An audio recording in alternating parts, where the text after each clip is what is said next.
Friends, if you want to watch super hit movie Land of Bad in English, then you must like this video. If you are visiting our channel for the first time, don't forget to subscribe to our channel, friends, in today's video. The movie we're going to talk about is called Land of Bad. We will talk about what this movie is and where you can watch it, all the interesting facts about this movie in today's video. I'm going to tell you, I'm also going to give you all the information on which OT platform or on which satellite channel you will watch this movie. Also, we will talk in detail about the technical department, music department, pre-production, filming, post-production, budget, box office collection of this film. We will also talk about the story of this film, and I will also give you a small review of the story of this film. Apart from this, we will discuss about the facts of this film's storyline, starcast actors' performance in the film, and which character has played which role. That's why I request you, friends, to watch this video till the end. So let's start the video. Land of Bad is a 2024 American action thriller film directed by William Eubank, who co-wrote the script with David Frigerio. The film stars Liam Hemsworth, Russell Crowe, Luke Hemsworth, Ricky Whittle, and Milo Ventimiglia, and follows a U.S. Army Delta Force team on a rescue operation that comes under attack from terrorists. Land of Bad was released theatrically on February 16, 2024. It grossed $7 million worldwide.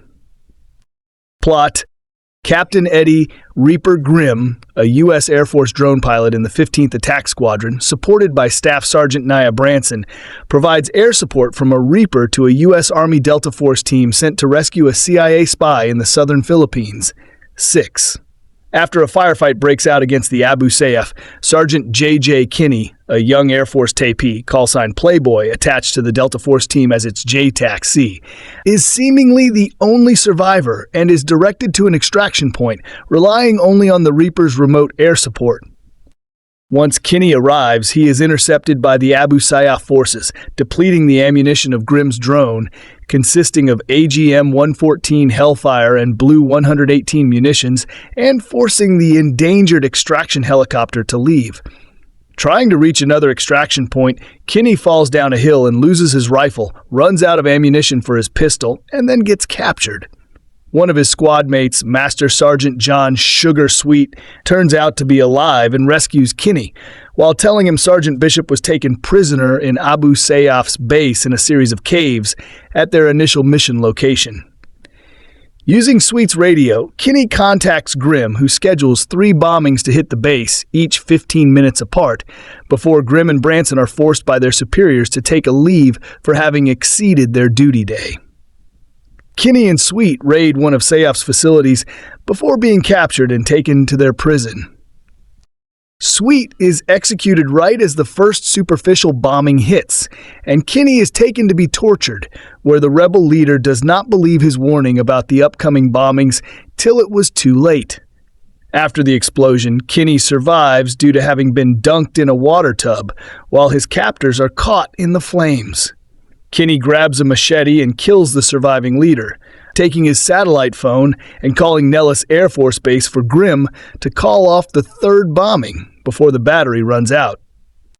The base crew, distracted by a March Madness game, dismisses Kinney's call and redirects him to Grimm's private phone. Grimm does not answer, being in a call with his very pregnant wife while grocery shopping, so Kinney leaves a voicemail and leaves seeking the other prisoners.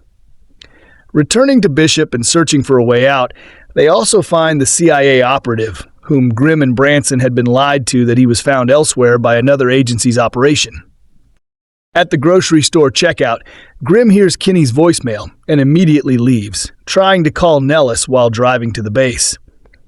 As no one answers, Grimm is forced to rush to the control room and order the B-1 Lancer pilot to abort the bombing, right as it flies in front of Kinney, Bishop, and the CIA agent reaching the cave's entrance. As the soldiers are finally extracted in the Philippines, Grimm complains to the rest of the base crew and his superiors that 3 men nearly died because they were too distracted to hear their calls, despite being repeatedly asked to pay attention to the phone because of his pregnant wife. And he smashes the break room's main television in anger. Afterwards, he convenes with Branson in a hangar where she asks him to walk her down the aisle in her wedding, and he agrees and leads her in a dance. Cast: Liam Hemsworth as AF Sergeant J.J. Kinney, Russell Crowe as AF-Capt Eddie Grimm, Reaper. Luke Hemsworth as Sergeant Abel. Ricky Whittle as Sergeant Bishop. Milo Ventimiglia as Master Sergeant John Sugar Sweet. Chika Okogwe as Staff Singer Nia Branson. Daniel McPherson as Colonel Duz Packett. Robert Rabia as Saeed Hashimi, leader of the Abu Sayyaf rebels. Jack Finsterer as Victor Petrov. Lincoln Lewis as a young airman. Gunnar Wright as Hornet No. 1 and Captain David Andrews. George Burgess as Private Cooper. Production. The film, originally titled JTAC, was written by David Frigerio and William Eubank in 2012 and in 2013 at Satellite coffee shops in Albuquerque during production of their film The Signal. Shortly after writing the script, Eubank and Frigerio shadowed real-life JTACs for 2 weeks at Fort Irwin National Training Center. Their immersion in the world of forward air control was extensive, with the two radioing in 9 lines, close air support briefings, to F-35 pilots overhead during exercises. The cast project, with Eubank also directing, was first announced at the 2022 Cannes Film Market, with Russell Crowe and Liam Hemsworth as the first cast members attached to the film. In September 2022, additional casting announcements added Milo Ventimiglia, Luke Hemsworth, Ricky Whittle, Daniel McPherson, Chika Okogwe, and Robert Rabia. George Burgess was brought to the cast by Crowe. Principal photography began in September 2022, running through November 2022 in the Gold Coast, Queensland. Release. During production, Signature Entertainment purchased the distribution rights for UK and Ireland, France, and Scandinavia, with distribution in the United States handled by the Avenue 18. The film was released in the United States on February 16, 2024. It began streaming by Netflix on July 18, 2024. Reception. On the review aggregator website Rotten Tomatoes, 67% of 66 critics' reviews are positive, with an average rating of 6.1 for 10. The website's consensus reads, "Thanks to some exciting set pieces and a smartly assembled cast, Land of Bad stands as a solid survival thriller in spite of an overall reliance on genre formula." Metacritic, which uses a weighted average, assigned the film a score of 57 out of 100, based on 10 critics, indicating mixed or average reviews. Simon Abrams of RogerEbert.com gave the film 2 out of 4 stars and wrote, "Land of Bad may sell itself as a post-Black Hawk Down rescue mission thriller, but it's too often a baggy, dramatized lecture about what's really wrong with the American military and modern warfare." In a positive review, Nick Shager of The Daily Beast wrote, "The film trades in aggro bluster and bombast that's so pure, undiluted, and unsubtle that it verges on and sometimes tips over into comedy. Nonetheless, beneath its puffed chest lurks earnest affection for the men and women who risk their lives for their country and, more importantly, for each other. And that goes some way toward helping it earn its climactic feel-good pathos. There are 2 heroes in the frustrating military actioner Land of Bad, and one of them's more convincing than the other. During a hostage extraction mission gone bad, both heroes fight the kind of terrorists who behead a hostage in an establishing scene and then later philosophize about the real difference between us and them. It's a doozy.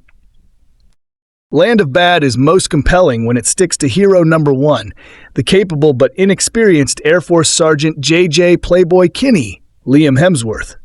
Hemsworth's a believable man of action, thanks in no small part to strong action choreography and filmmaking. His co-star, Russell Crowe, is no slouch either, even though it is harder to appreciate his performance given his irritating role as hero number 2. Crowe plays Captain Eddie Reaper Grimm, the socially awkward but professionally adept drone pilot who tries to guide Kinney away from terrorists and missiles, and then eventually towards rescue. Crowe's most endearing when he's staring wide-eyed at mood-lit banks of computer monitors, relaying and extrapolating information with his supportive wing lady, Staff Sergeant Nia Branson, Chika Okogwe. Grimm's a lot less charming when he's mostly explicitly making the movie's big pathetic point, all about the military's failure to support capable, dedicated professionals like Grimm, who has to fight uphill to be taken seriously. Land of Bad may sell itself as a post-Black Hawk Down rescue mission thriller, but it's too often a baggy, dramatized lecture about what's really wrong with the American military and modern warfare. As Kinney's handler, Grimm guides Hemsworth's overwhelmed but capable soldier while he shoots, climbs, and wades through enemy territory in search of a high-priority hostage. The prisoner in question is a CIA spy who's been gathering intelligence on a dangerous Russian arms dealer. None of that matters once Kinney's team engages with their bloodthirsty enemies, who, according to some introductory on-screen narration, are among the most violent extremist groups in Southern Asia. The makers of Land of Bad mostly reduce their movie's antagonists to generic obstacles for Kinney, except for a few key scenes that strain to establish why they're actually the worst. These bad guys briefly revel in their psychopathy, torturing and executing their prisoners in a Saw-looking cave prison.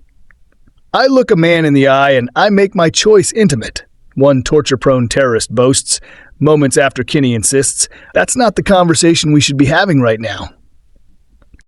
So when is the right time? Maybe not in Land of Bad, where hero number 1 rarely slows down long enough to explain himself, while hero number 2 should probably follow suit. Grimm's a neurotic mess, an energy drink-fueled loner who takes great umbrage with snotty and notably younger Colonel Virgil Packett, played by Daniel McPherson. Some pains are taken to humanize Grimm, mostly during For the Cheap Seats comedic asides about how ignoble but also down-to-earth he is. Grimm's particular about his work chair. He makes a big to-do about Keurig-style coffee pods and is painfully sincere when he tells Branson that a wedding is probably the greatest social ritual that humanity has. Grimm's also the only one who can bring Kinney back safe, a rote characterization that's mainly unbearable given how plotting and plentiful Grimm's scenes are. Why is there so much of hero number 2 in this movie? Or really, why do we have to know so much about him in order for his rapport with hero number 1 to matter? Grimm accidentally puts his finger on why most of his scenes are so irritating, both as a dramatic break and defense of Kinney's grisly and sometimes thrilling scenes. Speaking about his 4th wife, he tells Branson the old joke about how you can tell if someone's a vegan.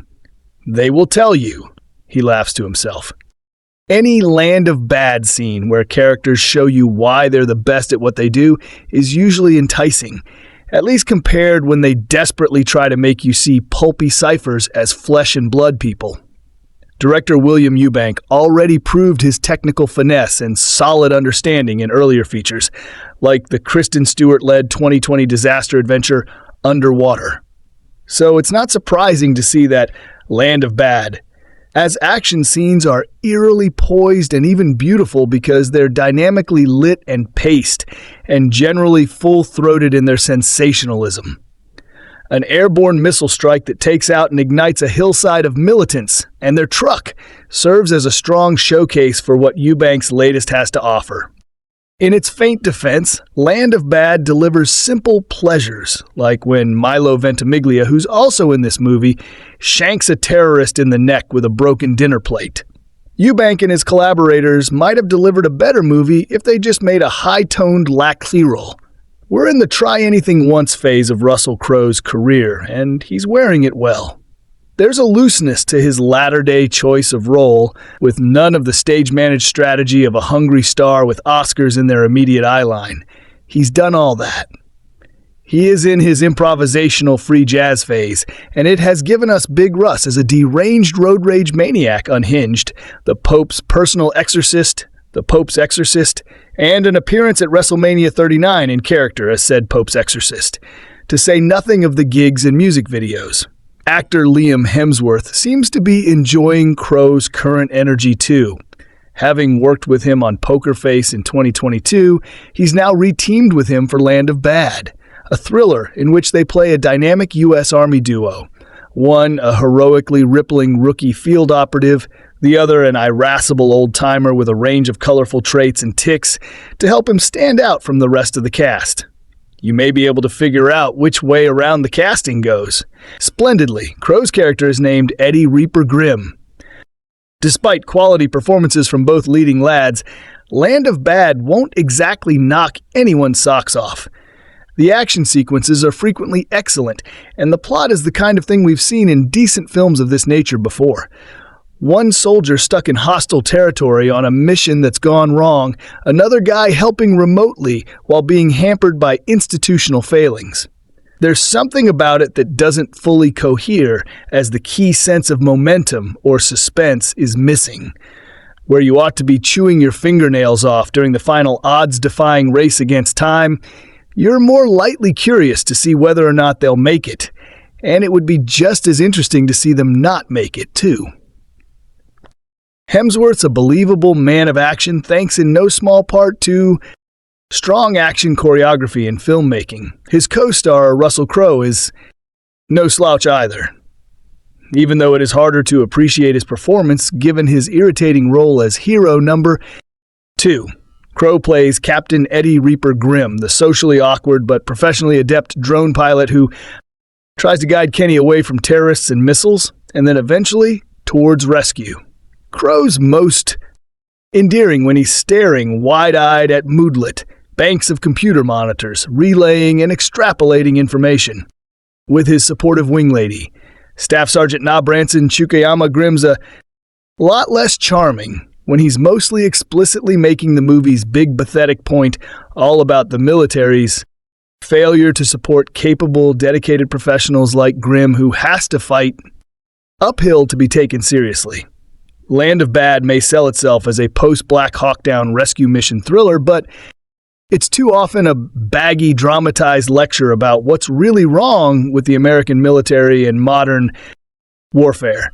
As Kenny's handler, Grimm guides Hemsworth's overwhelmed but capable soldier while he shoots, climbs, and wads through enemy territory in search of a high-priority hostage. The prisoner in question is a CIA spy who's been gathering intelligence on a dangerous Russian arms dealer. None of that matters once Kenny's team engages with their bloodthirsty enemies who, according to some introductory on-screen narration, are among the most violent extremist groups in southern Asia. The makers of Land of Bad mostly reduce their movie's antagonists to generic obstacles for Kenny, except for a few key scenes that strain to establish why they're actually the worst. These bad guys briefly revel in their psychopathy, torturing and executing their prisoners in a Suking cave prison. I look a man in the eye, and I make my choice in the med. One torture-prone terrorist boasts moments after Kenny insists that's not the conversation we should be having right now. So when is the right time? Maybe not in Land of Bad, where hero number 1 rarely slows down long enough to explain himself, while hero number 2 should probably follow suit. Grimm's End erotic mess, an energy drink-fueled loner who takes great Tunbridge with snotty and notably younger Colonel Virgil Packett, played by Adniel McPherson. Some pains are taken to humanize Grimm, mostly during For the Hue cheap seats comedic aids about how noble but also down-to-earth he is. Grimm's particular about his work chair. He makes a big to-do about Keurig-style coffee pods and is painfully sincere when he tells Branson that a wedding is probably the greatest social ritual that humanity has. Grimm's also the only one who can bring Kenny back safe, a rote characterization that's mainly unbearable given how plotting and plentiful Grimm's scenes are. Why is there so much of hero number 2 in this movie? Or really, why do we have to know so much about him in order for his rap or with hero number 1 to matter? Grimm accidentally puts his finger on why most of his scenes are so irritating, both as a dramatic break in defense of Kenny's grisly and sometimes thrilling scenes. Speaking about his 4th wife, he tells Branson the old joke about how you can tell if someone's a vegan, they will tell you. He laughs to himself. Any Land of Bad scene where characters show you why they're the best at what they do is usually enticing, at least compared when they desperately try to make you see pulpy ciphers as flesh and blood people. Director or a William Eubank already proved his technical finesse and solid understanding in earlier features like The Christreston, Stewart-led 2020 disaster adventure underwater. Though it's not surprising to see that Land of Bad's action scenes are rarely poised and even beautiful because they're dynamically lit and paced and generally full-throated in their sensationalism. A airborne missile strike that takes out and ignites a hillside of militants, and their truck serves as a strong showcase for what Eubank's latest has to offer. In its faint defense, Land of Bad delivers simple pleasures like with a Milo Ventimiglia, who's also in this movie, shanks a terrorist in the neck with a broken dinner plate. Eubank and his collaborators might have delivered a better movie if they just made a high-tone programmer. As it is, Land of Bad is a pandering drama with some action. Movie thrills. Land of Body pulls inspiration from the action boom of the 1980s, feeling almost a Predator-esque about 1987, as Kenny traps the jungle in hopes of escape from a never-present threat of capture. Bouncing off of a fairly slow opening 20 minutes, the film puts action at the forefront of every cinematic decision, which makes for a truly thrilling watch on Kenny and the accompanying Delta Force team reach enemy lines. Although the flick could be criticized for relying too much on genre conventions, this somewhat predictable use of the survival thriller genre makes for a welcome return to form in 22-4. For a film which is so action-heavy, A Land of Body should be praised for its insistence on paying time to its cinematography outside of core fighting sequences and gruesome gore, of which the film has plenty. The film's coloring is gritty and saturated, pairing well with director of photography Augustin's immersive and striking cinematography. The aforementioned gore is certainly not in excess. However, it is shocking. Varied scenes of torture and brutal murder are dotted throughout the Land of Bad Israel chaos, providing a gripping level of stakes as we root for leading man Kenny. The drone pilot is put through his paces as he is catapulted into 48 hours of living hell. Dwight Hemsworth is a convincing lead, managing to pull his weight through brutal hikes and nightmarish water torture against Hollywood heavyweight. Russell Crowe's strangely lovable Captain Eddie Grimm or Reaper Hemsworth is consistent, putting in a performance that is not so dissimilar from The Hunger Games 2012. Gale Hawthorne, that is, if Gale was firing drones for the U.S. Army rather than District 12. It is a performance that is to be expected. However, it is well suited to Eubank's brand of grisly warfare, although audiences are treated to a surprisingly slow start to this action thriller. It feels as though A Land of B pays insufficient attention to the characters other than Reaper and Kenny. Once the fighting ensues, the stakes would certainly appear higher to audiences if we had a stronger emotional connection to the Delta Force team comprised of Sergeant Table, Luke Hemsworth, Bishop, Ricky Willow, and Sugar Milo Ventimiglia. A one-foul Land of Bad's greatest strengths is its use of famous face. Russell Crowe creating one of the film's most fully-fledged characters in Grimm. First tasked with providing remote air support during Kenny's rescue mission, Grimm is forced to leave his post after exceeding the mandatory shift length. Perhaps it was the brutal contrast of Kenny enduring water torture backlit by Grimm wandering a convenience store in a Hawaiian shirt in search of vegan cheese for his pregnant wife that secured Crowe's position as the standout Land of Bad do the ultimate scene stealer. Crowe's performance is understatedly genius, and if anything is the reason why you should give your Land of B a watch. Land of B is a peculiar film. It is solid in its 80s influence, showing Kenny as a Dutch-like hero traversing a hostile landscape in hopes of rescuing a captive. However, it is plainly unserious in its Crowe interjections, shocking viewers out of the film's gruffness with a layer of bizarre yet effective humor. The combination of these two aspects should not work. However, it builds upon the unintentional campiness of 1980s action heroes in a way that helps the Land of Bis stand out amongst a crowd of genre features. It is surprising, but unfortunately the first 20 minutes do not lend to the film's real strengths. If you can, it is worth sticking it out for goodness sake. Crowe concludes the film muttering, "I don't know how it worked. If that has not sold you, I do not know what will. We're in the try. anything once phase of Russell Crowe's career, and he's wearing it well. There's a looseness to his latter-day choice of role with none of the stage-managed strategy of a hungry star with Oscars in their immediate eyeline. He's done all that. He is in his improvisational free jazz phase, and it has given us big rust. As a deranged road rage maniac, unhinged the Pope's personal exorcist. The Pope's exorcist and an appearance at WrestleMania 39A in character as said.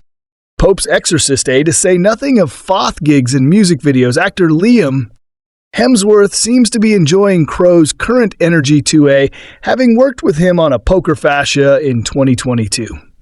He's now re-teamed with him for A Land of Bad, a thriller in which they play a dynamic U.S. Army duo, one a heroically rippling Rocky field operative, the other an irascible old-timer with a range of colorful traits and tics to help him stand out from the rest of the cast. You may be able to figure out which way around the casting goes. Splendidly. Crowe's character is named Eddie Reaper Grimm. Despite quality performances from both leading lads, Land of Bad won't exactly knock anyone's socks off. The action sequences are frequently excellent, and the plot is the kind of thing we've seen in decent films of this nature before. One soldier stuck in hostile territory on a mission that's gone wrong. Another guy helping remotely while being hampered by institutional failings. There's something about it that doesn't fully cohere as the key sense of momentum or suspense is missing. Aware you ought to be chewing your fingernails off during the final odds-defying race against time. You're more likely curious to see whether or not they'll make it, and it would be just as interesting to see amen no to make it too. This is a film that has drained us to enjoy its explosions and set pieces, but makes the outcomes seem less important. Perhaps due to an attempt to turn the film into a parable about the flagging commitment of most modern soldiers to the principles of being a good soldier. This may not be a topic close to most people's hearts, but skilled storytelling can make you care about anything. Look at the life and death of Colonel Blimp from 1943 that can make anyone connect with the pause of a veteran commander grappling with a less principled army than the one he grew up with. Land of Bad beats Blimp on stunt work, though, so that's a plus. A Land of Bad is on Prime Video from 26th April. It's in this duality that director Eubank and co-writer David Frigerio touch on what lends A Land of Bad some of its uniqueness by painting the Air Force Base camp in the surreal hues of an office comedy and juxtaposing it against the very real life and death situation faced by the soldiers on the ground. They attempt to point out the disconnect inherent to the expansion of asymmetrical, technologically focused warfare. When Kenny argues that the proliferation of drones in combat makes warfare safer and less barbaric, his Dear One contemporary counters his worldview with a decidedly more nihilistic but honest one. No piece of technology or distance can exorcise the gear barbarism from warfare. Man kills man, declares the soldier, whether through the push of a button or the pull of a trigger. The villainous Hashimu offers insight into this perspective, operating as a personification of the film's ethos as he decries Ken's warnings of incoming airstrikes as faceless, while admitting that every life he has taken affects him, a rare facet for the usually one-dimensional modern terrorist character to have. Late-game sequences intersperse Kenny's taking clock escape attempt with Grimm, taken off board due to going over his mandated shift hours, helplessly searching for vegan-friendly food items at the local grocery store for his wife. It's a bizarre scenario that hits like a splash of cold water. One minute it's a bloody race against time, the next we're hunting for dairy-free cheese. Yet, while it may strain against our ideas of what the military thriller must be, these sequences highlight how, for the soldiers on the ground, the clock is always on. There's no 8-hour mandated shifts, no taking a break to swat some golf balls across the tarmac while the computer reboots or running to the store for an errand, no getting caught up in a furious game of college basketball. The Land of Bad is their office. It's a fascinating exploration of out of sight, out of mind, where the distance afforded by warfare technologies like drones can lead to a disconnect not only from the enemy, but their allies as well. Something interestingly enough, Grimm and Hashimi both recognize, though they stand on opposite sides of the divide. The military thriller may have fallen out of style in recent years, but A Land of Bottle leverages enough interesting ideas while offering viewers a battleground empowered with charged tactile set pieces to make a case for the genre's continued existence. It's something of an uphill battle for sure. Not every viewer will vibe with the overused tropes, and the two-sided storytelling method struggles to execute at times. Yet, the more I've sat and thought about the movie, the more I find myself appreciating it. Fast, efficient, and deceptively thought-provoking, A Land of Ba overcomes some operational flaws to deliver an entertaining amount of ordnance. A stacked cast is pulled together here, and the talent in front of the camera is arguably the biggest reason that Land of Bad's so enjoyable. Russell Crowe is a standout as Reaper, an Air Force drone pilot who must try his best to direct his men who are currently in grave danger in the field. His character is complex, and he's going through a lot, with a wife expecting a baby back home to receiving a lot of aggravation from colleagues on base. He doesn't have an easy ride. Crowe embodies this perfectly, emitting a believable amount of anxiety, fear, and dedication to getting his men back to safety. He is great. Liam Hemsworth also delivers a good performance as the main character of the ground mission. His character, Kenny, is the channel for some interesting discourse surrounding war technology as he learns more about the traumas of war when he sees it close up in action. Kenny goes through a lot, and the urgency needed from Hemsworth is present. The ground mission group is also made up of Ricky Whittle, the 100, Luke Hemsworth, Westworld, and Milo Ventimiglia, Crowe, amongst others, and they all deliver. When we're in the field with the ground mission team, there are plenty of action-packed sequences. They're as entertaining as they should be, not shying away from showcasing the reality of the violence and brutality that occurs. It's a tense affair with super high stakes, heightened by the urgency of the performances and the fast pace of the story. The team's lives are at stake as they're discovered by the enemy, and Land of Bad never once lets us think our characters will get an easy win out of the mission. It's chest-thumping and tout-delivering the intensity that is needed. Almost a movie of two halves. The remainder of scenes are set back on base with Reaper Crowe directing the team and ensuring their safety. This is where the character development kicks in, and it's tremendously thorough. By the end, we know Crowe's character inside out and have formed a bond with him. He's so easy to root for. Whilst it's commendable to have a movie provide both character development and entertaining action, there's a bit of a mismatch here. At times, the flips between locations feels a little jarring despite both providing something worth watching. There is also no development for the characters out there in the field, including Liam Hemsworth's skinny, meaning the audience are left feeling quite disconnected from them. By focusing the development solely on one character, it stops us from rooting for the team as we should and shifts our focus away from the characters that should be our main focus. There is also some poorly written dialogue filtered throughout. Particularly when it comes to Reaper, much of his dialogue is charming and powerful, but whenever he's trying to make jokes, they unfortunately fall a bit flat. There's a few too many vegan jokes in here that are overused and outdated, and also feel very forced in and simply unfunny.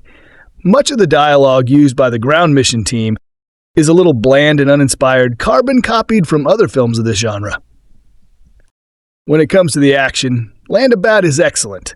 Not only is it fast-paced, entertaining, and brutal, but is superbly shot, looks great, and is well-crafted. It also takes time to develop lead character Reaper, allowing an excellent performance from Russell Crowe to shine through in a likable and charming role.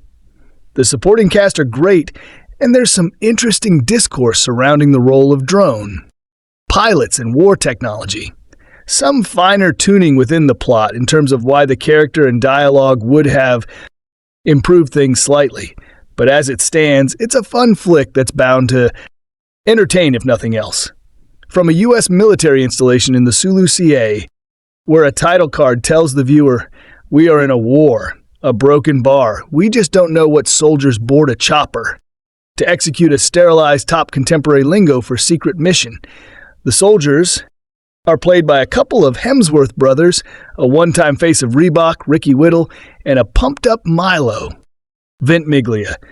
Their backup is a couple of drone pilots half a world away, providing lethal firepower from the comfort of Las Vegas, Land of Bad, directed by William Eubank from a script he wrote with David Frigerio, is commendable in the abstract for depicting the realities of 21 Street. Century warfare, both narratively and thematically. Its settings include a jungle and gnarly underground jails. At the end of the day, Widow's character says, in the jungle, when tech fails, it all comes down to one very simple thing: a man killing man. He then welcomes a rookie soldier to the land of bad. What the squad subsequently encounters feels like several strains of global terrorism reconfigured into a jingoistic theme park. The former action star Russell Crowe plays Reaper, a drone guy at the other end of the soldiers' communications devices. He's not only fighting to keep the squad alive after the mission goes upside down, but to convince indifferent upper brass to pay attention, moments presumably conceived to create suspense. Like Reaper, stop at a grocery store late in the picture, merely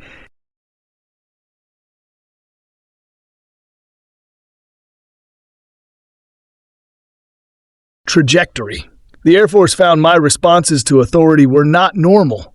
He doesn't sound so much like Tom Cruise's Maverick in an alternate universe as he does Robert Hayes boring a fellow passenger to death in Airplane. Director?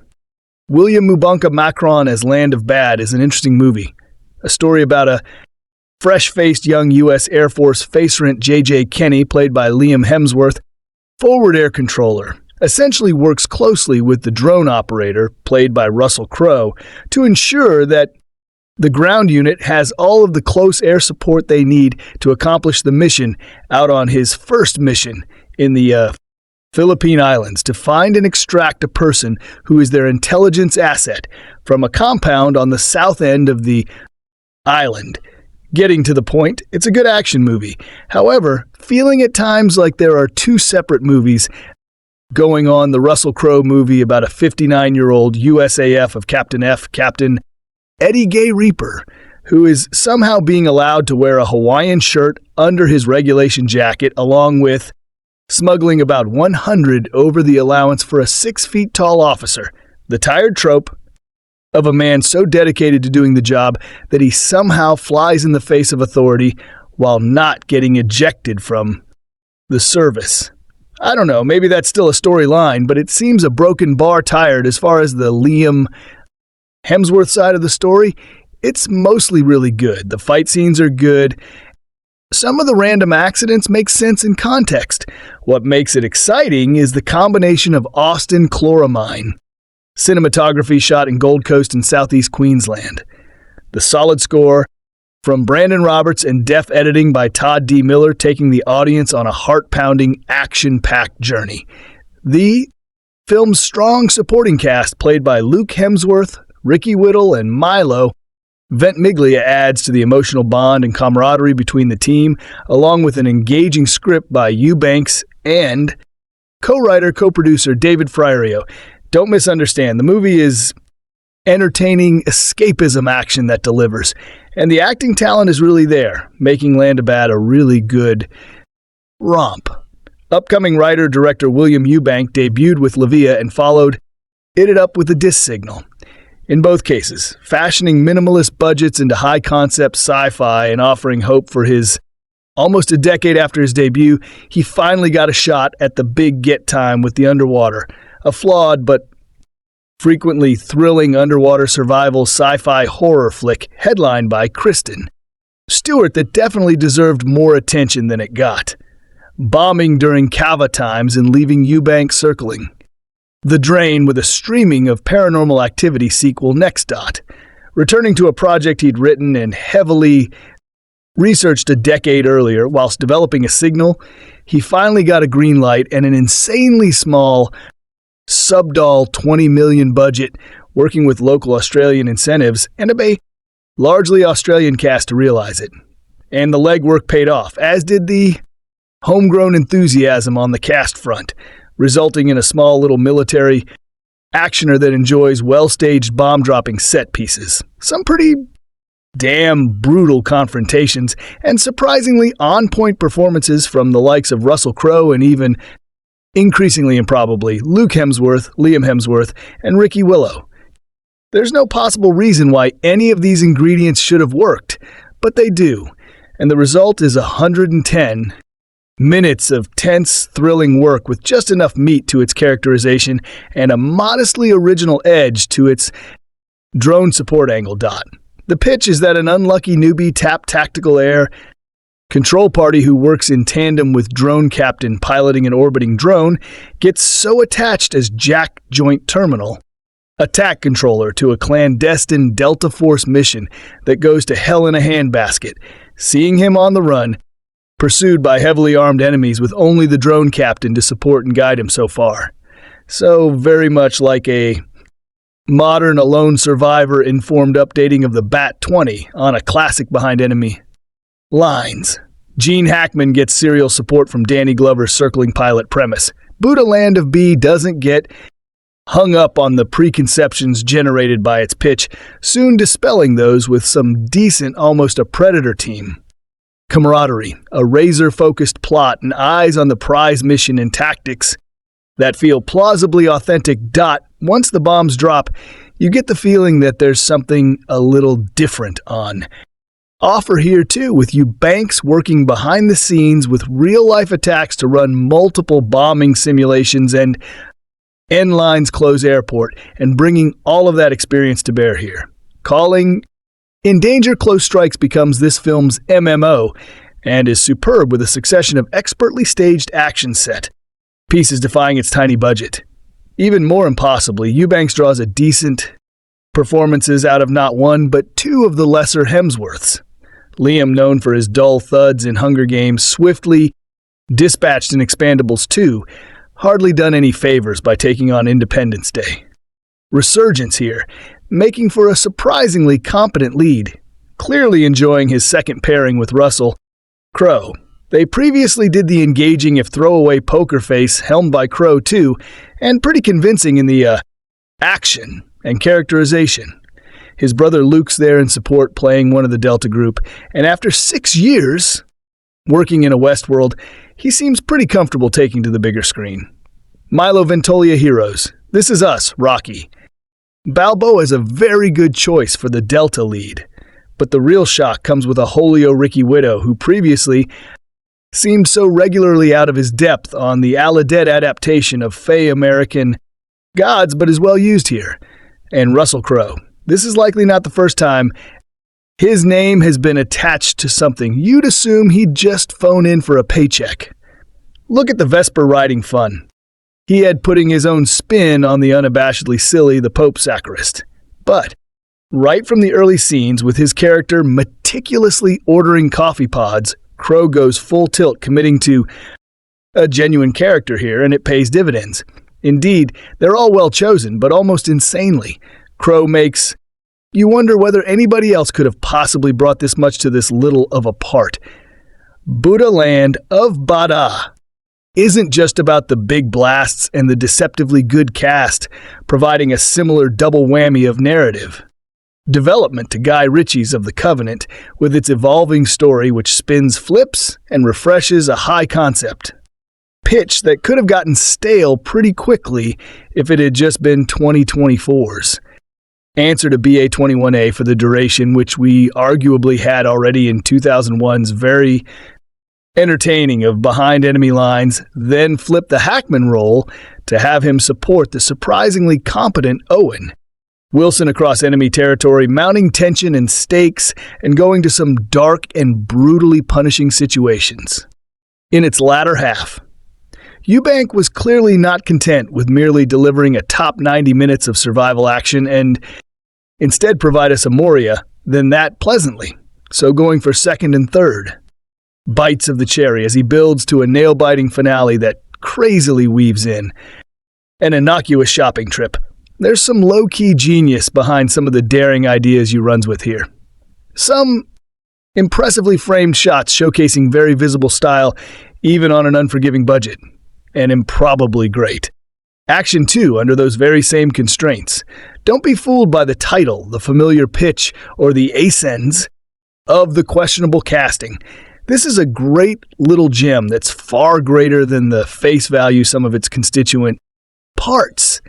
I hadn't even watched any trailers to Land of Bad before going into it, so I had no idea what to expect from it. I knew it was a young soldier is trapped behind enemy lines tale, and I absolutely love those kinds of movies. I have to be honest, but this movie blew me away.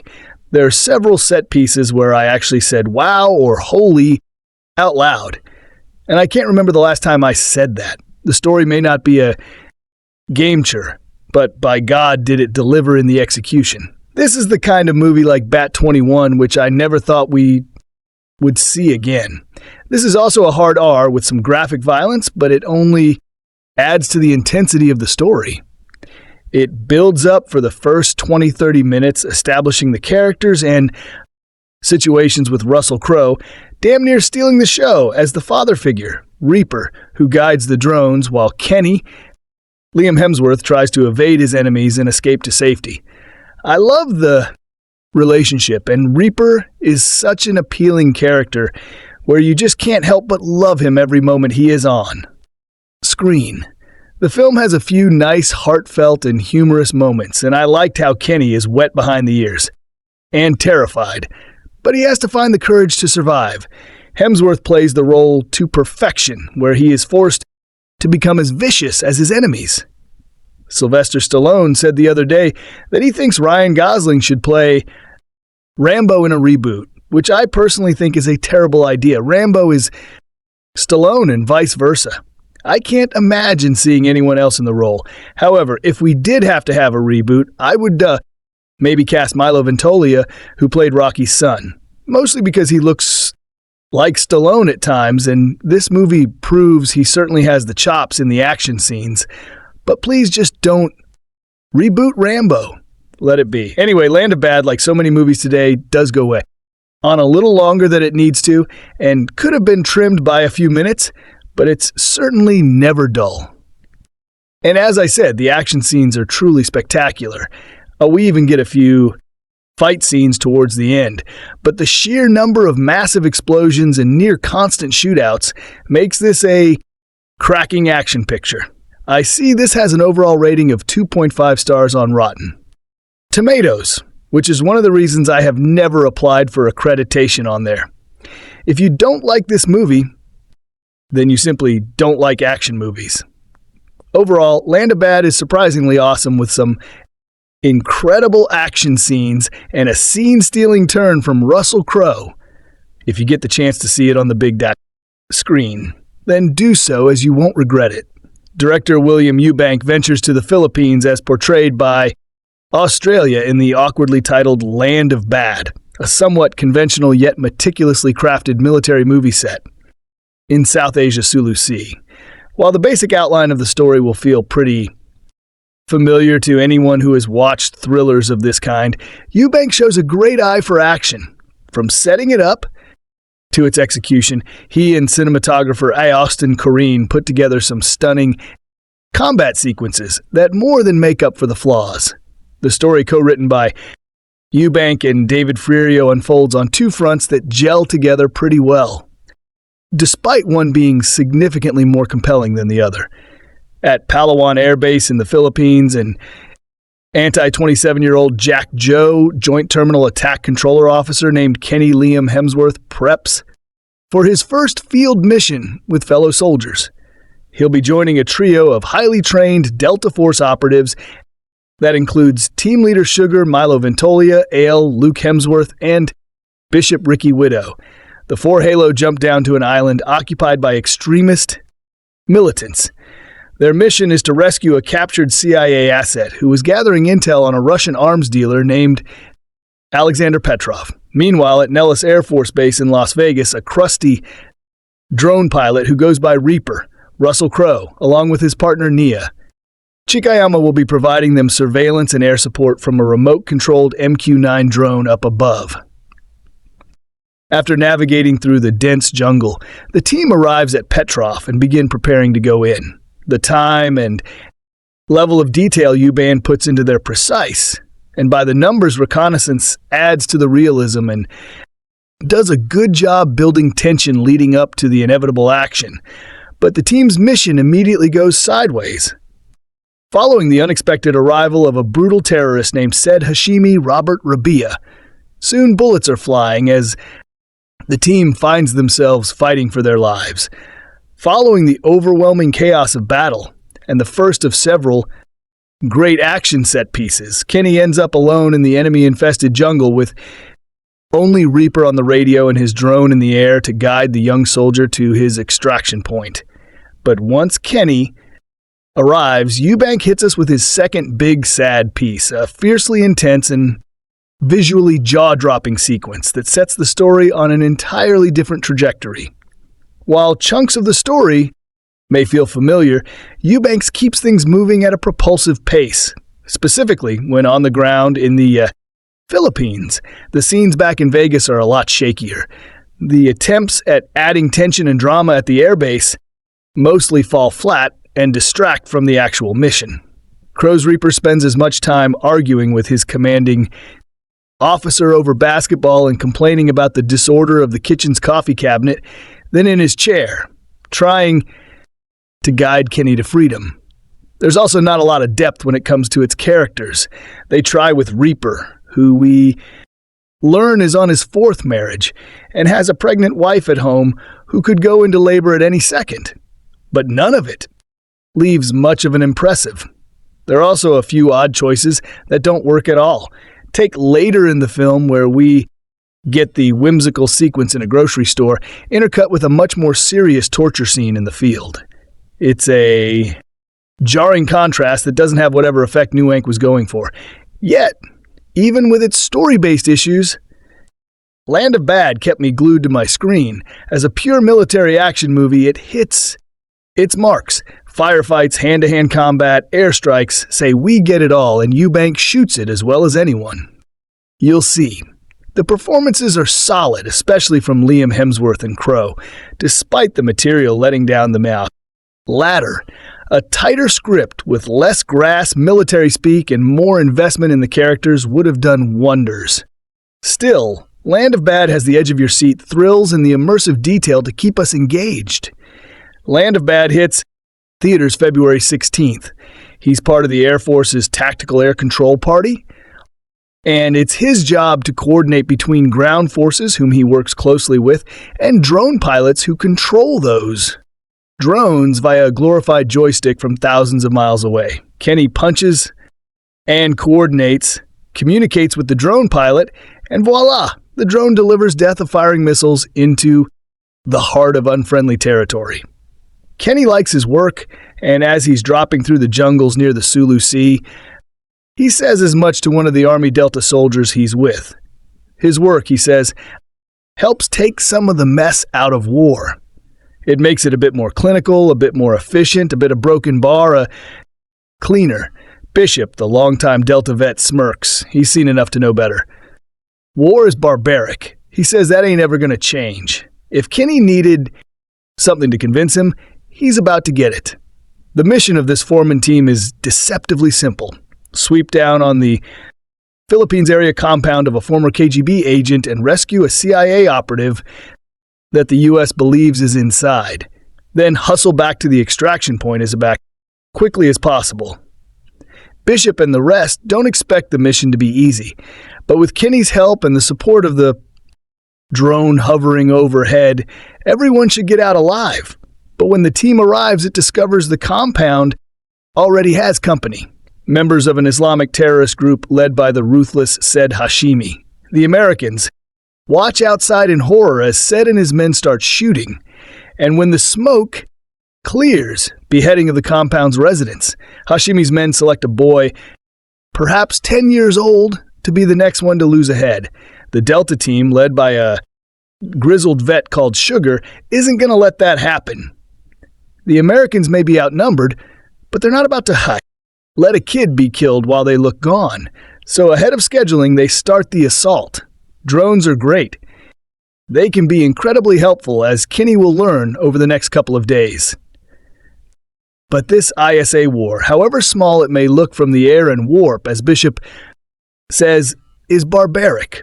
Positive elements swore in military action can indeed be barbaric, and horrifically so, but it can also set the stage for heroism too.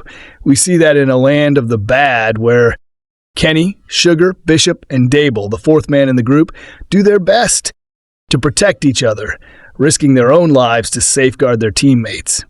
But here we must introduce a fifth member of this rescue operation, a drone pilot, Eddie Reaper Grimm, stationed in Las Vegas, nearly 8,000 miles away from the Sulu Sea.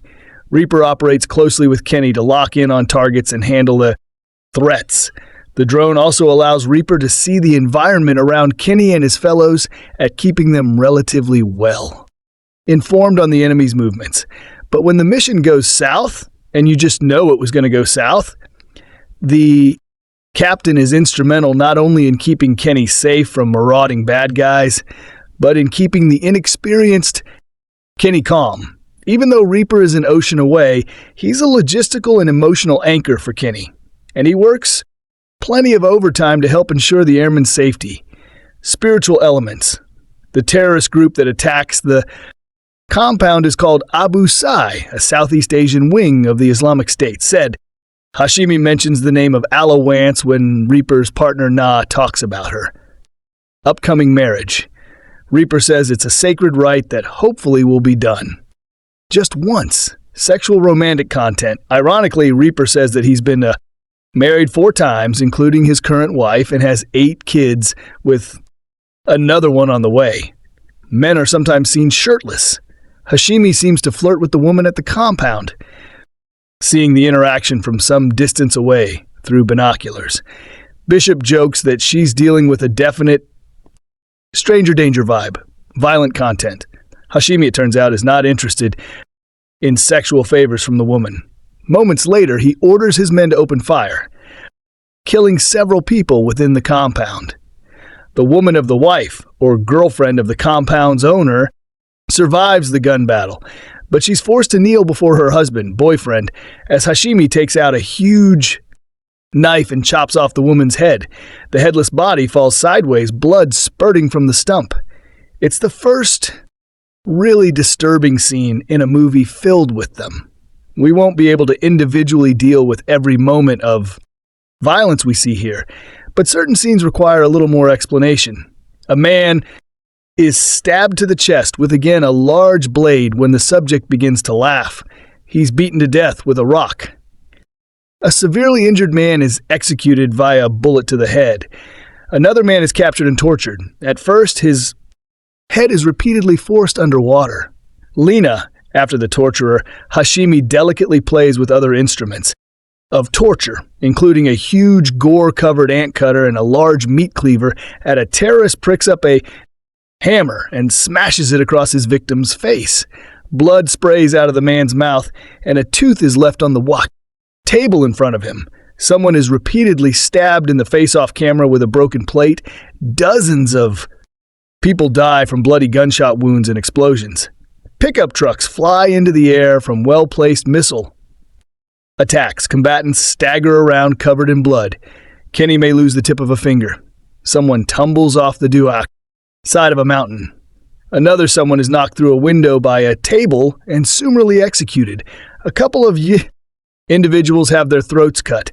People get into more physical melees as well, involving flying fists and feet. Someone is repeatedly kicked in the gut and head while lying helpless on the ground.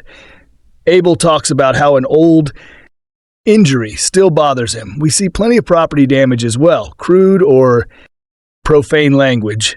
More than 120 Fords, a few paired with the word mother and might. Around 35 swords. We hear plenty of other profanities as well, including a comma boss Dan and decay. God's name is misused about 7 times, most with the word in Jesus' name is abused twice. A couple of fingers are flipped. Drug, alcohol content, terrorist smoke. Other note for the elements, we hear some pretty crude jokes in the lead up to the mission. Reaper mentions that he's gotten in trouble for being insubordinate before, and he comes out pretty close to getting in trouble for it again here. Reaper says that his wife has been having some issues with gas in her late stages of pregnancy. Conclusion, Lando Det does not turn away from blood, violence, or the horrors of battle. It does not plug its ears to a tidal wave of profanity. It is not great cinema, but it also doesn't pretend to be. It is simply a take-no-prisoners war movie. The one twist this film comes with is in its interplay between Kenny, Reaper, and the drone that ties them together. Through the film, we can see how modern technology is infiltrating the battle zone. It illustrates what it can do really well and what it can't. In the end, Bishop's right. No technology will strip war of its barbarism and blood. This movie reminds us of that barbarisma and shows us its blood to an almost sadistic level. Sometimes it can feel more like butchery than battle, and Will Eat Land of the Bottom may realistically depict the horrors of war. Perhaps in this case, those horrors should be left on the field and not brought into the theater. They say we live in divisive times, that people can't even agree on the basics anymore. The tiny surges in dopamine, levels we've been trained to crave via the algorithms of social media apps and the online world, means we fight with absolute strangers about the most minuscule of things just to feel something. I don't know if that's any more true today than it has been in the past, but I feel almost certain about one thing and one thing only. A Land of B is a terrible name for anything, let alone a movie. Flat out. Terrible. A movie, an honest-to-God movie with people in it like multiple Hemsworths, not Chris, but in Australia's own New Zealander, Russell Crowe. They're in this movie, and whatever their contributions with a title like that, how can they feel anything but shame, shame, shame? Like, I can imagine how someone thought it up. Maybe on drugs, not good ones. What's another way of saying, hey, you're in for a world of hurt?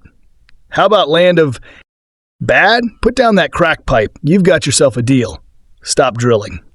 Because you've struck oil. Pay dirt.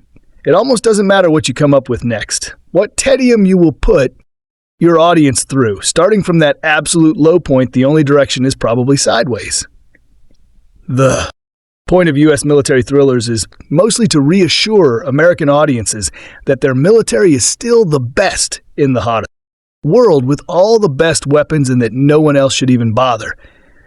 In this age of drone strikes and satellites spying on people, the point is still, even with that technology, the U.S. is the biggest and baddest, and everyone else sucks. In case you think I'm being a typical pink or lefty, etc., I don't. Mind that jingoistic crap.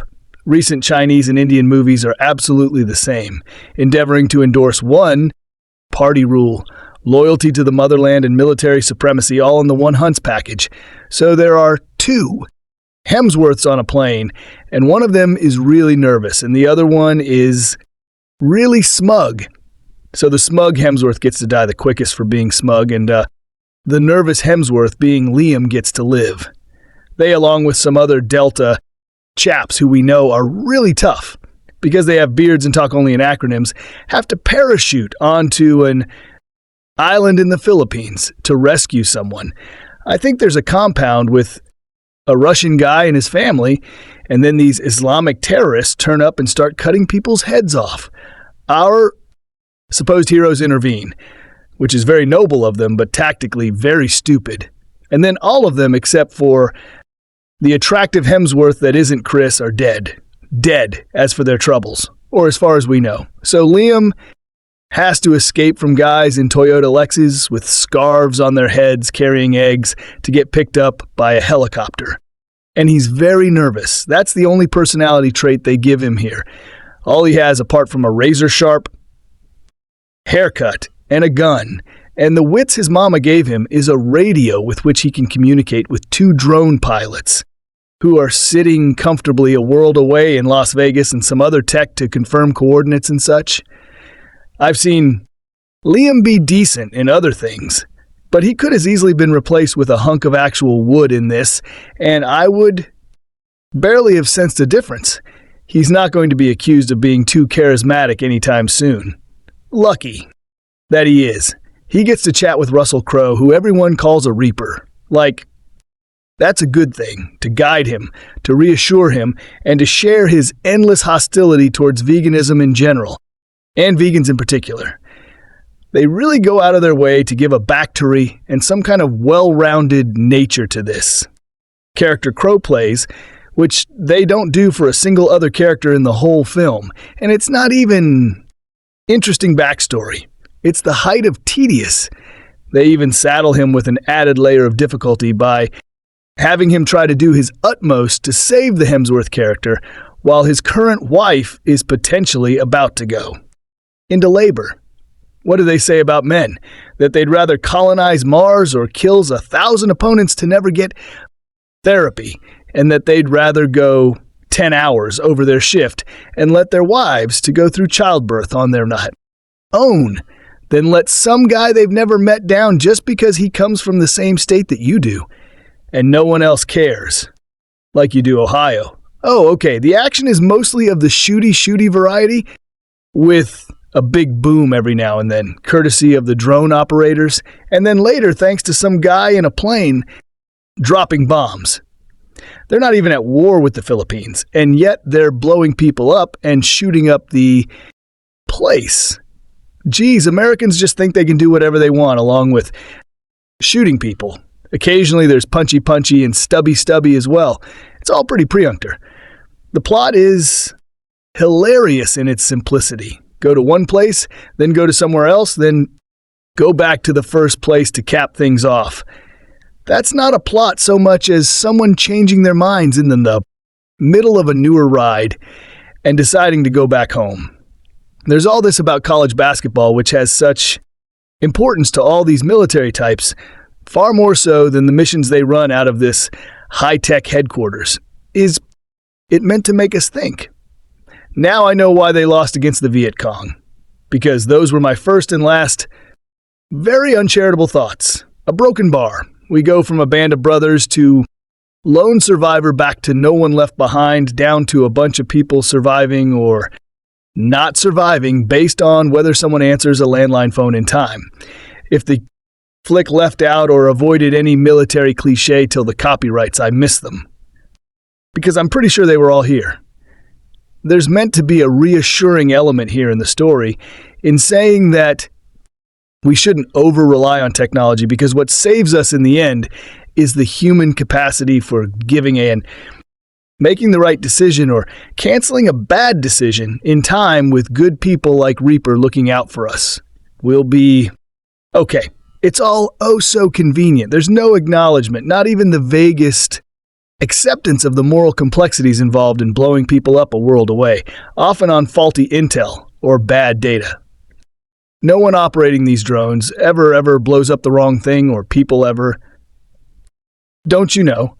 To say that there's no intelligence or depth to this story would be putting more effort into a review of a film with such a stupid name than it deserves. Land of B exists. People were paid. There are some nice shots of Queensland standing in for the Philippines. That's about it. There's a particularly intense scene early on in the new war movie, A Land of Bad.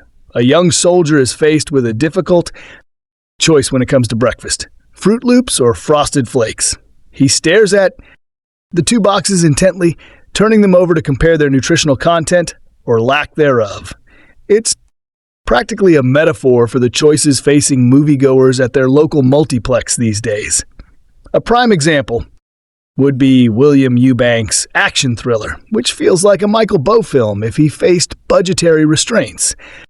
But for all its familiar aspects, A Land of Bad does have a few things going for it, namely the presence of not one but two Hemsworth brothers.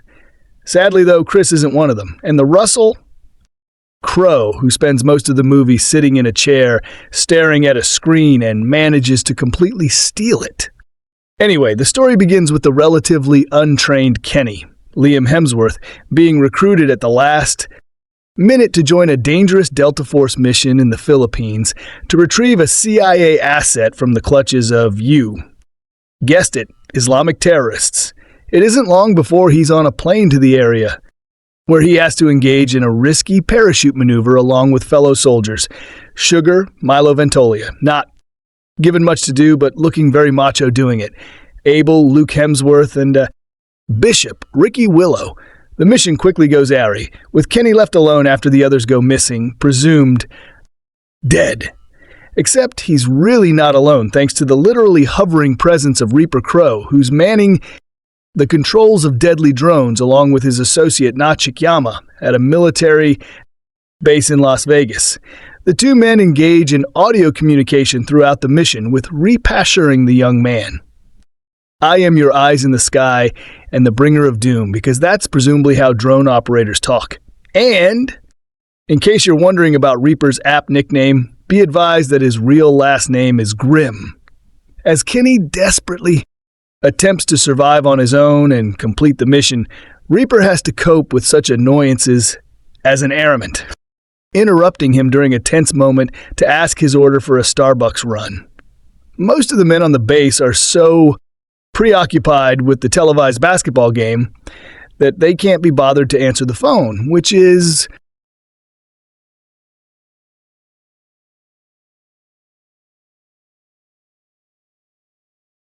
worse for Kenny, as depicted in a series of tense action sequences.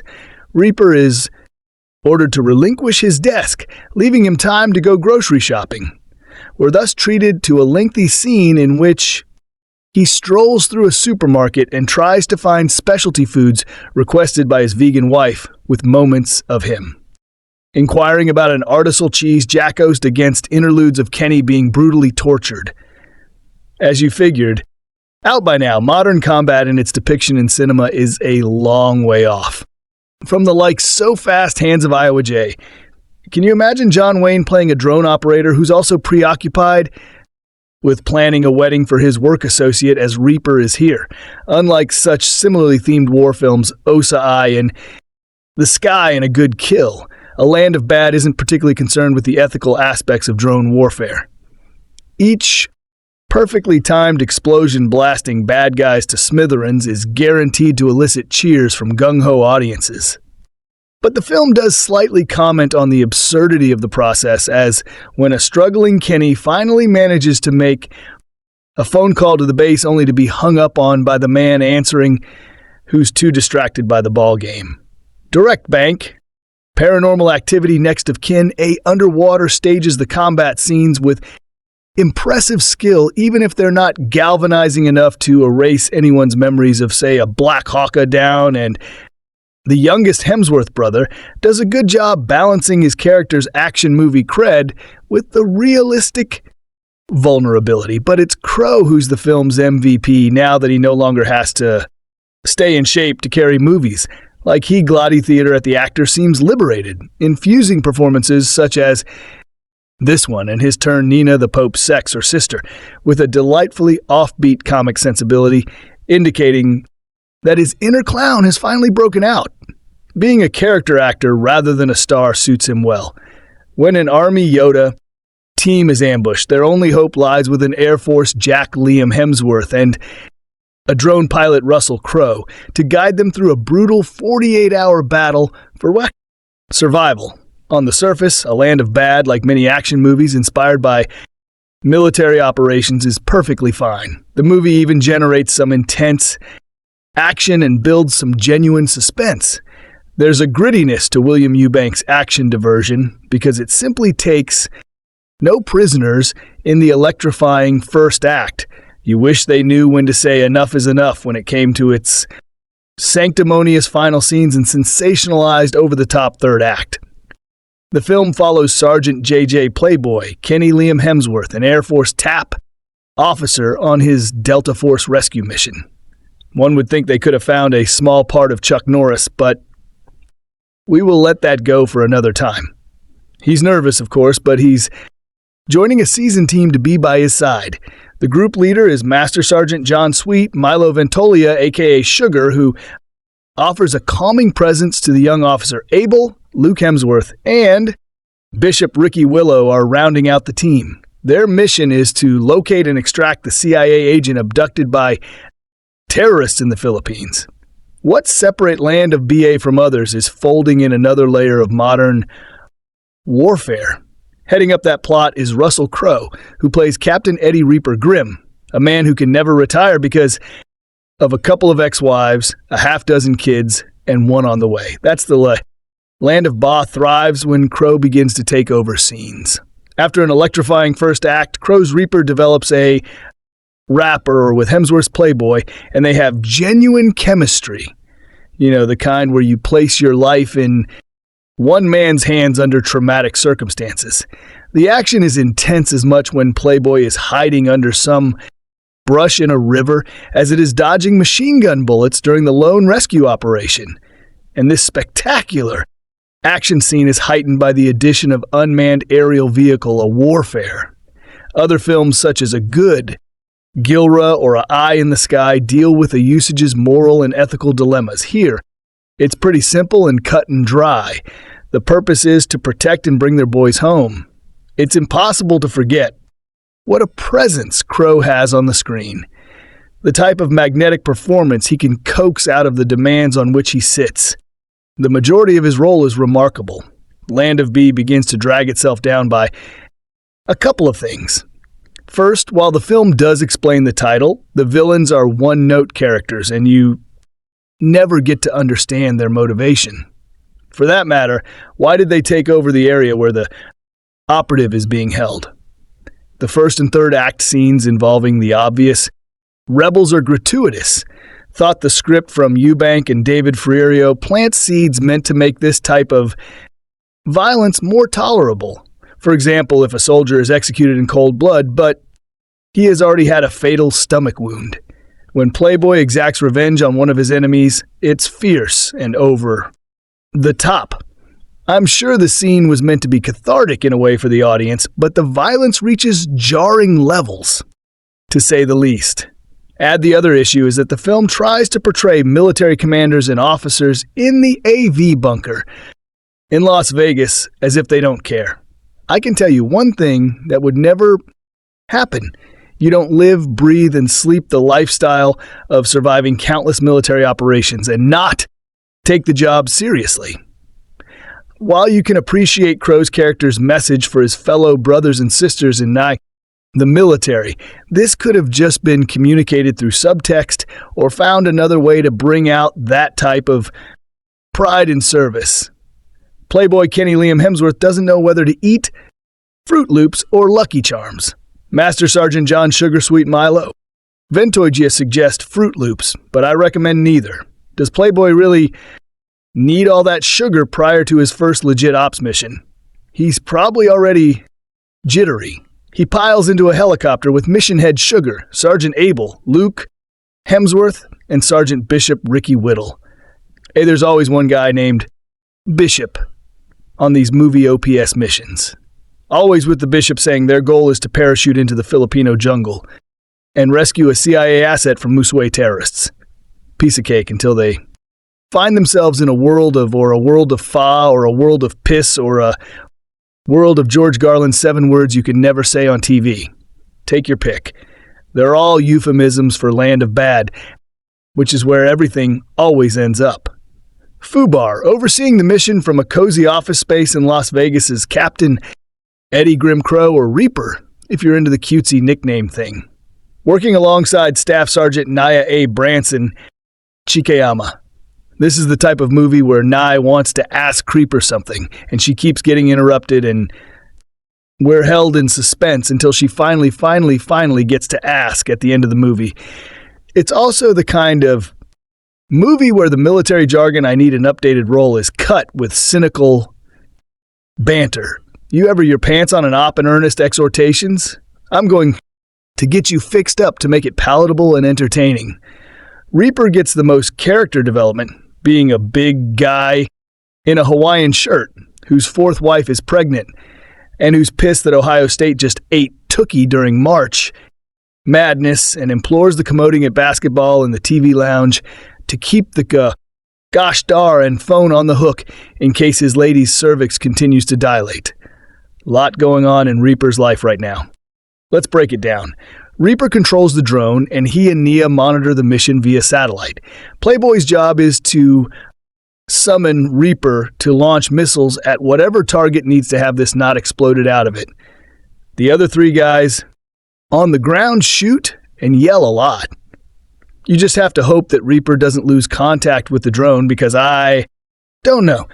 The cat chewed through the modem cable, which happens, of course, the lose contact part. I'm not sure about the cat part. And of course, even though the faceless bad guys have all the aim of a Star Wars, a stormtrooper, with glaucoma, the mission goes straight to hell in a handbasket, leaving Greenhorn Playboy alone on the ground. Sometimes without comms back to Reaper, you always lose the comms in these types of movies. But then again, things always tend to work out in these types of movies. You can't have Reaper crying into his headset back in Vegas while the bad guys laugh over Playboy corpse. Can you shout out a Land of Bad's music supervisor for selecting a meaty bolt thrower track to play in the background as our boys take that chop into enemy territory? A brothers know the greatest death metal band in civilized history when they hear it and understand the song's War is Hell themes fit with the movie's War is Hell themes. Only the most astute of music appreciators will notice such crucial detail. Anyway, do tale. Land of B isn't totally Fruit Loops, but our guy Playboy definitely got some lucky charms from this plot, which has some plausibility issues stemming from some real liar roller coincidences. Not that we should care too much. A director and co-writer, William Eubank, underwater, a paranormal activity. Next of kin, as sure as this is a well-executed by the numbers action thriller from a rock-solid filmmaker who might be able to do something significant with a bigger budget someday. Once the mission hits the ground and floors it right into a mountain of manure. The story cycles between tense medium to heavily edited action and banner-ridden exchanges. Between Playboy and Reaper. Spice with the usual bar down, let's go mentality in that. The field and the usual procedural arguments back in the office. A sequence that cuts between Reaper nonchalantly grocery shopping in a fairly hairy torture sequence. Say yes, it involves pen hammers. Feels a little audacious in its dark humor, and Eubank indulges enough slow-mo violence with cartridges flying and sweaty, dirty, muscly man grimacing, and it sometimes gets so eggy fetishy enough to toss a layer of squick over any pacifists in the audience. As for what the movie's about, well, we get one throwaway exchange about drone tech taking the humanity out of warfare and separating one from the realities of the life and death. Bishop thinks it's bunk. Playboy thinks it saves lives. They're both right. Now let's get on with the bullets and explosions and the righteous and selfless good guys killing the immoral bad guys. It might be a drag in the half without Crowe, who gives the endeavor heaps of necessary color. And comedy. He's a slugger playing t-ball here for sure, but we shouldn't put him out to rent a star pasture yet. Late period Russell Crowe seems to have minimal filmmaking ambitions, and I gotta say, I kind of respect it. At 59 years old, the former heartthrobbing gladiator and the insider has failed out around the middle, and now appears as if he might simply be keener on devoting his life to his lust for Mopson than starring in good films. Crowe's next few projects include movies Call It a Sleeping Dogs, The Georgetown Projector, and most excitingly, another Sin Spider-Man universe in Solman, playing a guy named Nikolai Kravinoff. That's fine. The way I see it, if you've given the world a master and commander, the far side of the world, then you should be able to use your autumn years to explore your weird niche interests in peace and not worry about the way your late period of rests up against the first 2-3s or so. We may never G thee. Nice guys too, I know, but we do get photos of Russell Crowe zooming around in a little moped scooter, and quite honestly, both bring me equal amounts of joy. And it's not like Crowe owns it in either, at least not in a Land of Bad, where he plays Captain Eddie Reaper Grimm, a drone pilot for the U.S. Air Force who doesn't get no respect around there. A Reaper is a charmingly cantankerous, meticulous guy who's been married 4 times with 8 kids, and a new one currently en route to the world on the same day as Reaper's next mission. The plan. A U.S. Army Delta Force team has boots on the ground in the Philippines to rescue a CIA agent who's been captured by one of the many extremist groups in the area of the Sulu Sea of Southern Asia, as is helpfully reminded to us by a title card at the beginning of Foul Land of Bad. We, the U.S., I guess, are apparently always at war, even when humble citizens like you and I don't even realize it. That title card sets up the vibe for a film that is flagrant military propaganda at worst and at best, not the worst thing in the guy. Dot the USA versus evil brown terrorists, cowboys versus Indians. Same old dot. Tail Land of B is, however, a strange 180 for director William Eubank, whose last 2 projects were a 7th of Paranormal Activity, a movie, and a deep-sea thriller starring Kristen Stewart. I suppose when those kinds of films don't bring home the bacon, perhaps one must pivot to appealing to the patriotic contingent. But what do I know? I mean, I literally don't know anything. I'm just typing words on my little keyboard. So A Land of Bad, a ridiculously titled film that aligns with the arm tattoos sported by one of the Delta Force team members, Sergeant Bishop, Ricky Whittle, pertaining to war being the land of bad, which sounds like something a toddler might say. Bishop, along with his 3 compatriotics, Master Sergeant John, Sugar Sweet, Milo Ventoigia, Sergeant JJ, Playboy Kenya are protagonist, and Sergeant Table. These latter 2, played by Hemsworth brothers 2 and 3, Liam and Luke, respectively, drop from a helicopter into the jungle in order to track down and scope out the compound where their target is located. But when the terrorists execute the target's wife and aim to do the same to their young son, protection of the child takes precedence over the mission, and the team exposes themselves in a blaze of gunfire. Battle with the terrorists renders Ale, Kia, Sugar, and Bishop Mia, and absolutely no word of what happened to the kid that they saved, other than we see him run off into the jungle. Hopefully, he doesn't get eaten alone in the unforgiving wilderness. Playboy is forced to fend for himself with nothing but the guidance in his ear from Reaper and his partner, Staff Sergeant Na. Branson Chayama.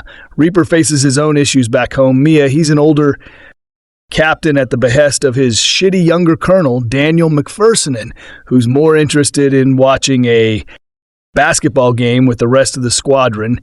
Reaper forms a connection with Playboy as he attempts to guide the young man to safety, revealing more of his backstory as the 2 bond with one another over their shared Ohio lineage.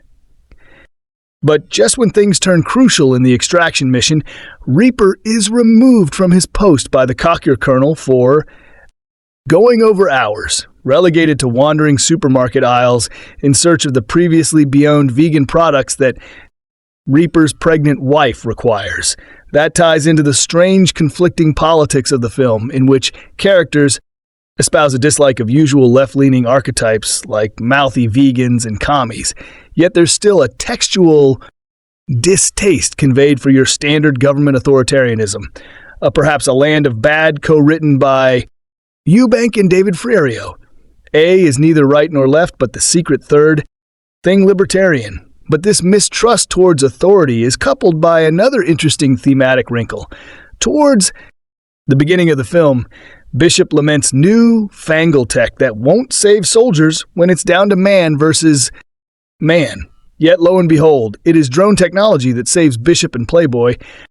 In the end, who could have seen that coming based on a very prolonged and awkward conversation between 2 characters that overtly reads as foreshadowing? A Land of B is a very weird type of pro-war film I've never seen before that is explicitly pro-drone. Where would our glorious country be without drones helping to bring our boys home and deliver Amazon packages? Still, that isn't to say war propaganda. Movies can possess 0 redeeming artistic factors. Sometimes they can even be as good as a Top Gun, Maverick, A Land of Bad cinematographer Gustin Corman does shoot some striking sequences along the beach at dawn and in the grimy hostile terrace cave prisons Doha. Nevertheless, A Land of Bad is middle-of-the-road war movie gobbledygook. The fight scenes ensue like visual salar of choreographic poetry with jarring handheld or swerving cameras. The sequence is cut as if to intentionally confuse us in all our senses. The narrative and characters are boilerplate, and there is very little impressive or memorable aside from the big Hawaiian shirt Russell Crowe wears. Playboy eventually does do climactic battle against the evil brown terrorist who is evil and ruthless and unredemptive, and it is up to the brave American boy to stop him and save the day. Spoiler alert, he does, but he couldn't have done it without the help of the disrespected but always honorable drone operative. At the end of the day, the perpetually disgruntled Crowe as Reaper is a film's saving grace. It's a pleasure to watch the A-listister mumble through lines about misplaced Keurig pods and watch him trundle peacefully through grocery aisles in a sequence comically juxtaposed against Playboy as he fights for his damn life. Like the beacon of hope that drone technology provides for the U.S. military, all you can do when you watch a movie like A Land of Bad is just hope to God that it's helping to fund Crowe's passion for maps. A Rocky officer, Sergeant Kenny Liam Hemsworth, has been recruited for a special operation to retrieve a hostage from a compound in the Philippine jungle. The small team is accompanied remotely by Reaper Russell Crowe, who operates a military drone that acts as their eye in the sky and backup weapon system. But when the operation goes wrong, some members of the team are left in a 48-hour battle for survival, with no way of knowing what lies ahead, save what Reaper can see from the air. We've all seen war movies, the films middle-aged dads like to put on while they doze off in front of the TV. And I'm not talking about thoughtful stories about the horrors of war and the effects it has on combatants and society as a whole. No, I'm talking about gory military propaganda flicks where Americans are always the good guys and everyone else is a bad guy with no shades of gray. That's what The Land of Ba is. It's brutal, violent, and glorifies the actions of American soldiers, regardless of how many people they kill or whether or not war crimes are involved. In fact, the script never gets around to explaining what the bad guys are doing. Aside from the fact that they have one hostage, if this kind of kinetic shoot-up is your cup of tea, A Land of Bad is one of the more stylish and well-shot versions I've seen for most people. However, the extreme violence, lack of thoughtful messages, and doodles of machismo are going to be too much to make you a land of body worth slogging through just to see a few well-composed shots. I honestly couldn't tell you what the message of this film is, aside from American military good. Hey, some people like that, but I am just not one of them. I'm fully aware I'm not the intended audience for this movie, and that's okay.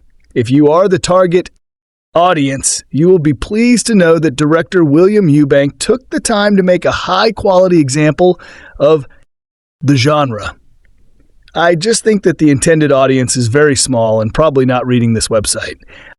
Military movies are often a mixed bag. Sometimes there's a particular message.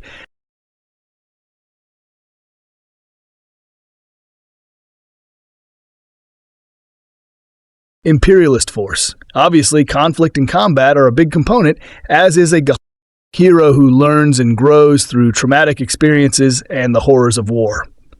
Traditionally, these movies would be centered around real-world conflicts on a major scale like World War I or II, Vietnam, the Gulf War. However, with a growing fascination about covert operations in more recent years, the scope of which these films can exist has broadened significantly, and it's within that world that A Land of B is set.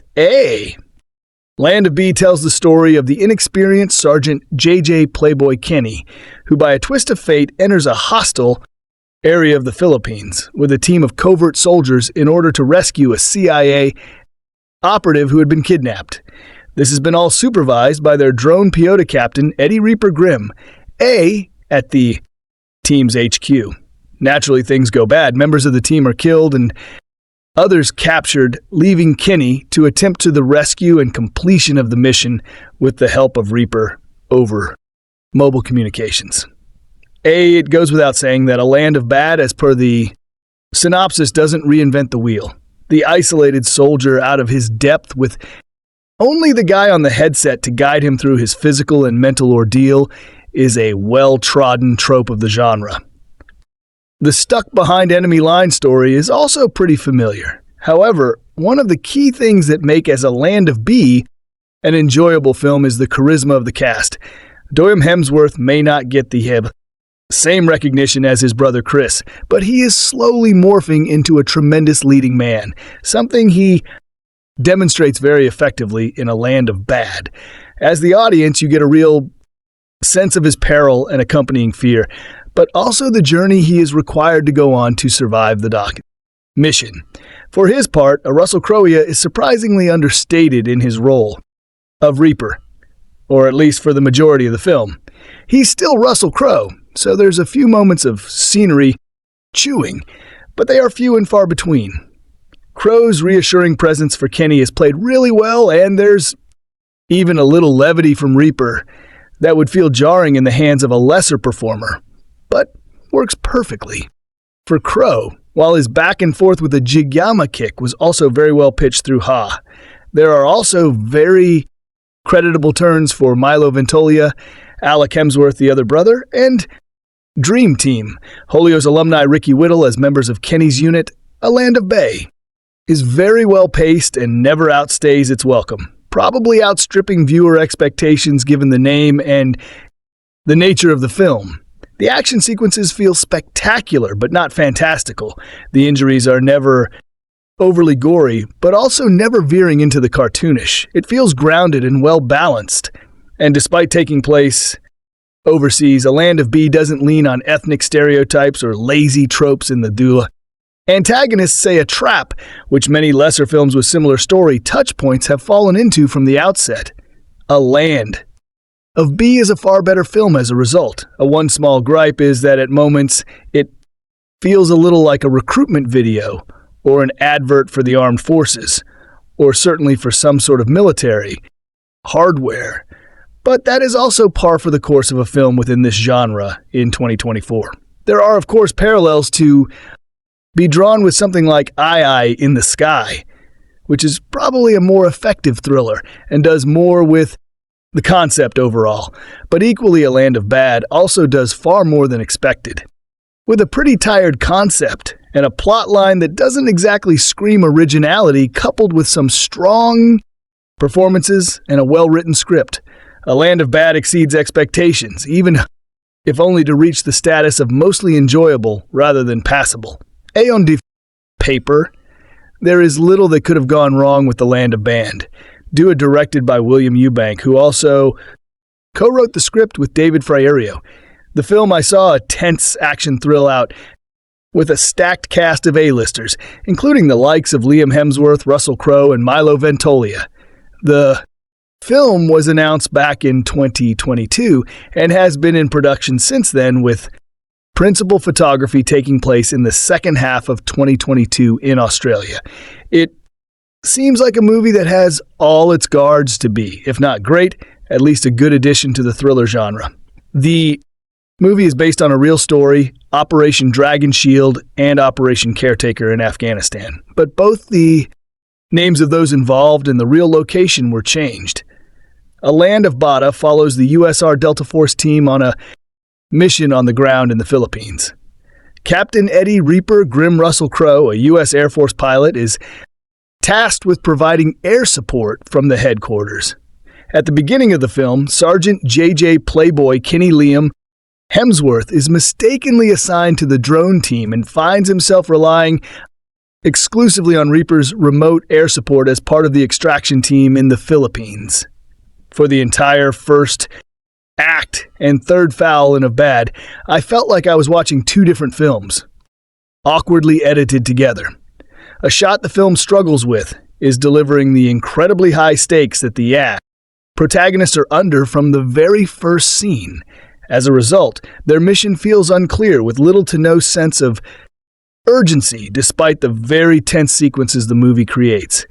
It is only in the second act that the film successfully combines the two narratives with much better pacing as threats loom around every corner for our protagonists. But the main storytelling issues ultimately hurt the entire film. More than anything, I struggled to care about the outcome of this mission because IA did not have any reason to care about the characters. In a film where the characters are in constant danger, it is particularly important for the audience to care about their future and their well-being. But in a land of bad, we know so little about each character and their respective lives that it is hard to root for them, even if they are meant to be the heroes. This is also because their enemies are just as two-dimensional, if not even more, in the typical fashion of action films at the split. Bad guys are more caricatures than anything else. Their ethnicity is ambiguous, and so is their accent and their motives or desired outcome. It almost feels like A Land of B wants us to be against them because they are not the American white protagonists we have to root for and identify with. For all its faults, the visual aspects of OAL and of B are fairly impressive. Despite some awkward and too repetitive slow-motion sequences during the fight scenes, the film's visuals and its use of special effects are its strongest suit. I also thought the acting was very believable in this film, with Russell Crowe particularly standing out as Reaper as he delivers a successful combination of comedic and heartwarming moments that make us understand his character a little bit more with every scene. In the end, this very much feels like it is Russell Crowe's film, as he is the glue that holds together the sometimes flawed script. Land of B is a mediocre film at best and forgettable at worst. Even fans of the genre can surely find some more engaging and better films to be worth their time. It is kind of ironic how I have just seen A Land of Bad and yada. I could genuinely not tell you what it was about. And this is the biggest flaw of the film.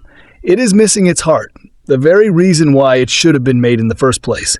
Sure, you can have good actors, even a script that is funny at times, and impressive landscapes that add to your cinematography, but you can still tell when something is missing, like in this case. There was a time where modern military action thriller reigns supreme, at least in terms of visibility, if not necessarily box office dominance. Movies like IO2, Strong, Sandcastle, The Hurt Locker, Lone Survivor, 13 Hours, Act of the Block, Valor, The Wall, American Sniper, Zero Dark 30, even sci-fi variants like a Battle Los Angeles set, and the underrated Spectral A1 needn't go far to find a post-911 warp piece lurking in the cinematic wings. The 2010s especially seemed replete with them, where the influence of Marvel's cinematic universe had yet to fully take hold of seemingly every major studio. But that was then, and this is now. Stories of the uniformed men and women fighting in foreign lands feel strangely relegated to a yesteryear, their relevance perhaps swept away by the superhero boom, or maybe audiences shifting views on the often jingoistic presentation of an apparatus we now understand to be less than perfect or heroic. It's harder to root for stories that depict often white Americans fighting foreign terrorists, often coded as savage others when maybe in light of the Palestine-Israel crisis and our own homebound dissatisfactions. The traditional narrative lines of good and bad have been revealed as convenient fallacies, the restoring of which would involve a disgusting amount of cognitive dissonance, or maybe much like their costumed counterparts are experiencing now. The Military Man movie had its time in the sun, and audiences are ready for something new. I don't really know why you'd have to ask someone far more versed in the history of America, the military and cinema, to figure that out for sure. I'm just a dude that loves movies. What I don't know is the arrival of Foul Land of B. Took me by surprise when I first caught a trailer for it. It felt like forever since I'd seen an honest-to-God's military film centered on a team of specialists operating in enemy territory, as opposed to the more superheroic fantasy fare of, say, the Extraction or Expandable series. To be honest, the trailer did little to endear me to a tad despite my long-standing enjoyment of the genre, as it looked fairly generic and the only acting draw was Russell Crowe, whose role as a drone operator seemed somewhat wasteful to me. Still, when it arrived on Netflix not long after going offline at theaters, I decided to fire it up and see if maybe it was packing some stronger ordnance than it first seemed.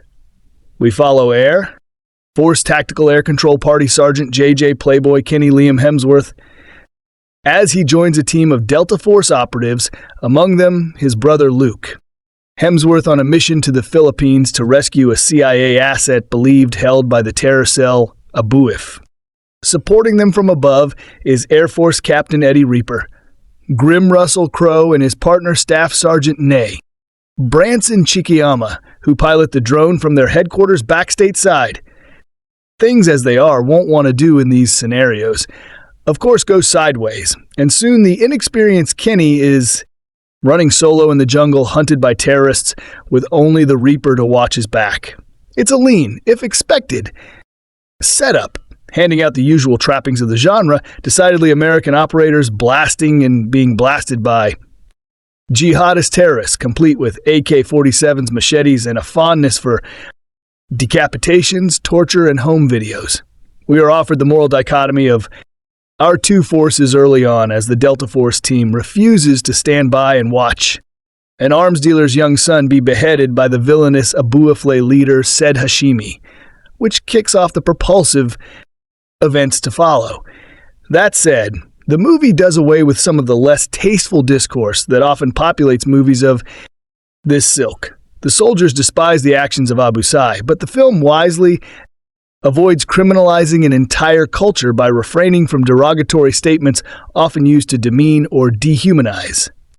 Surprisingly, the movie saves its most inflammatory remarks for the U.S. military itself, with the Delta Force team largely derisive and skeptical of Kenny's inclusion in their unit, often challenging his bushy-eyed ignorance with egotistical bravado and pity statements about the titular land of bad, day and habit.